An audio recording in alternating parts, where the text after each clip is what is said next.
Qytetarët shqiptar të gjitha grup moshave duhet të pajisen me kartën e shëndetit e cila do të zëvendësoj librezën shëndetësore. Mësohet se procedura për pajisjen me këtë kartë është mjaft e thjeshtë. Mjafton që çdo qytetar të dorëzojë pranë mjekut të familjes në poliklinikën e qytetit, certifikatën familjare dhe fotokopjen e kartës së identitetit dhe vetëm brenda 1 ose 2 javësh ata pajisen me kartën e shëndetit, e cila do të mundsojë atyre shërbimin shëndetësor falas.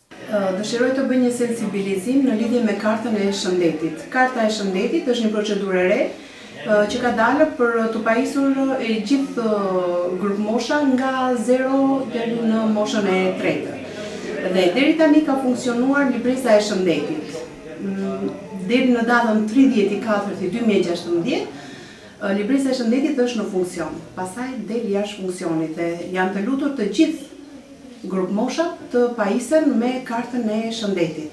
Gjithashtu, dua të bëj dhe një sensibilizim tjetër, që të gjithë grup moshat nga 0 deri në moshën e 3 duhet të pajisen pranë mjekut të familjes, duhet paraqiten pranë mjekut të familjes me fotokopjen e kartës së identitetit ose certifikat familjare për të pajisur me ID përkatëse pranë mjekut të familjes në mënyrë që të jenë në sistem për të marrë shërbim falas. Mesatarisht pranë poliklinikës në Pogrades aplikojnë rreth 200 qytetarë në ditë për kartën e shëndetit, ndërkohë që për 100 prej tyre përpunohen kërkesat brenda ditës.